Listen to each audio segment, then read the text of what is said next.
What is going on, everybody, and welcome back to another episode of the A24 Archive. This is the segment on my channel where I go back through A24's entire catalog from the first film that they produced all the way till whenever I get caught up. And I'm getting really close to 60 films in A24's catalog. I've obviously seen more than that, but in this rewatch, going from start to finish, this was my 59th film. And I was actually really looking forward to rewatching this because when I watched it the first time, when it was released in 2017, I was a huge fan of The Room. I still am a huge fan of The Room. It's such an enigma of a movie that someone could go into something and create something so genuinely terrible, but believe it's actually really incredible. And there's so many interesting things about the movie and the performances, and hearing from Greg Sestero and reading his book about some of the things that happened behind the scenes. It's fascinating. And Tommy Wiseau is an enigma. I mean, he's someone who, even after all these years, we don't know everything about him. There's things that you can kind of imply through conversations that have been had about him, but no one really knows who he is as a person or why he acts the way that he acts, other than he's really passionate about filmmaking and he wanted to make a movie that he was passionate about. And I was really excited when I heard that this was going to get turned into a movie, Greg Sestero's book, The Disaster Artist. I wasn't the biggest fan of the fact that they signed James Franco on because I didn't know how he would do in this performance or how his impersonation would be or anything, but I was excited to watch it. And when I saw it in the theater the first time, I thought it was okay. I wasn't really all that impressed by it. I felt like there was a lot of issues with the film, but I have not seen it since the theater. So this is the first time I've revisited it since 2017, and I'm going to tell you a little bit about it today. The Disaster Artist is directed by James Franco. An aspiring actor in Hollywood meets an enigmatic stranger by the name of Tommy Wiseau. The meeting leads the actor down a path no one could have predicted, creating the worst movie ever made. So, as I said, I'm a huge fan of The Room, and I saw this movie previously in the theater when it was first released, but I haven't revisited it since then. And I liked this movie even less this time around. It really felt kind of gross in moments, and it feels like a huge vanity project for James Franco. Like he was at a point in his career where he wasn't making anything of quality, and so he wanted a movie he could direct and write. And it's really funny because it's like the whole thing is kind of poking at Tommy Wiseau for making The Room, and like, look at this weird guy who made this movie that people think is really bad. And it's like, you're doing the same thing. You're making this movie because your career isn't going anywhere right now and you want to try to take off again. And it left kind of a sour taste in my mouth watching the movie, and I'm going to talk to you a little bit about it today. So at the beginning of the film, we're introduced to Greg Sestero, who's taking these acting classes that also include Tommy Wiseau, and Greg Sestero is played by Dave Franco. Tommy Wiseau is played by James Franco, and they meet at this acting event and they hit it off, and Greg thinks Tommy is incredibly weird, but there's something really unique about his presence and how passionate he is about acting.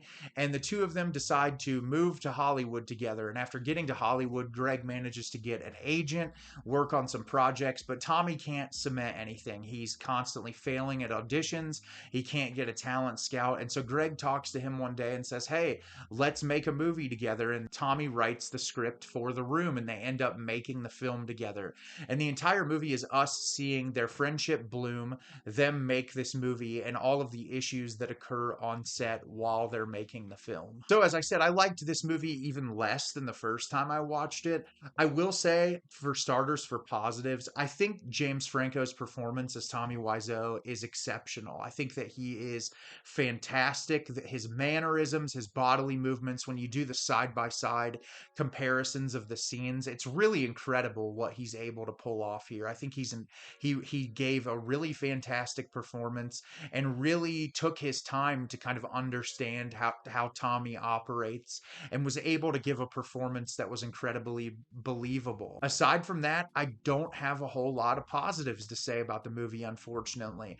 I think most of the film, to me, and I said this in my Letterboxd review, it feels like a bunch of people who were like, "Hey, we like The Room, let's reenact some scenes because this guy's weird and we could talk about how strange this situation is." And that's it. Like, there's really no substance to the movie. The moments that they try to pull at you emotionally feel so inauthentic inauthentic and forced. It's really hard to kind of stick with it. And then they like try to examine elements of Tommy's personality. Like when you read The Disaster Artist, there's moments on set that Tommy did that like are incredibly creepy and awful. And like, especially the scenes where Juliette Daniels had to do the sex scenes with Tommy Wiseau. Like they try to capture that in this movie, but the problem is doesn't pull at you emotionally because Tommy as a person and as a character is really just flat. I mean, you know so little about the person, and it would be a far more interesting film if it was just like, here's the mystery behind this person. But because you can't really give any backstory or anything interesting to grab a hold onto, when he does something like that, and then they try to pull at you emotionally as like but he's just passionate about acting and he wants to make this thing, and isn't it cool that he's persevering and trying to create something? It creates a very jumbled and strange tone that it's hard to attach onto. The performances in this are all okay. I like Dave Franco, but I find it really interesting that if you're going to get an actor like James Franco to put prosthetics on and do everything to look like Tommy Wiseau, why not get someone that actually looks like Greg Sestero? Dave Franco looks nothing like him, sounds nothing like him, presents nothing like him. So when you're watching it, you're kind of like, okay, this feels like a kid playing dress up compared to James Franco's performance where he actually looks like him. And most of the other casting in the movie, they did a really good job picking actors that look like the actual actors in the film. I think even Josh Hutcherson, that plays Denny's character in the movie, like the way they put makeup on him and stuff, he looks more like the character than Dave Franco, who just doesn't feel like he fits the role at all. And that's not to say that I think his performance is bad. I think he does fine with what he's given, but I think it's so weird that you wouldn't try to get someone who looks a little bit more like Greg Sestero. It's strange. And the movie, like I said, the messaging of the film is just really weird. I don't think it really knows what it wants to be, other than James Franco said, I can do a really great Tommy Wiseau impression. Let's make this story because it'll make money because people like The Room. And that's really what it feels like when you finish watching the movie. There's nothing else to pull from it. There's no, like, you'd think that at least there would be this, like, oh, creative thing where please pursue your passion or try to make the things that you want to make, because even if they fail, at least you tried and you pursued it and you gave it your all. But you don't feel that swelling sense of like, oh, these were people setting out to accomplish something, because of how patchy tonally it is. And then at the end of the movie where they do like the side by side comparisons, I just felt like it was like, wow, isn't James Franco a good actor?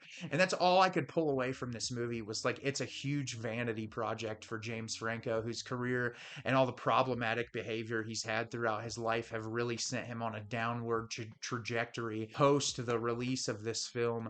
And I don't know, it just left a sour taste in my mouth after watching it. I don't think it's the worst thing in the world. I think if you haven't read the book and you're interested in The Room, you'll get to see elements from the book brought to screen. But if you've already read the book or done any research into the film at all, it's not going to bring any light to anything new for you or move you at all. And this falls pretty low in the A24 catalog. Not worst of the worst for me by any means, but not something I'll probably ever visit again. So have you seen The Disaster Artist? Do you love it? Do you hate it? Leave me a comment down below and let me know what you thought. I was not a big fan of this movie this time around. I don't think it's terrible by any means, but I didn't really like it either. As always, if you like the video and subscribe to the channel, helps me out a lot and lets me know the type of content you're looking for. I'm always putting out new material and look forward to getting more out for you in the near future. And as always, everyone, thank you so much for watching and have a great rest of your day.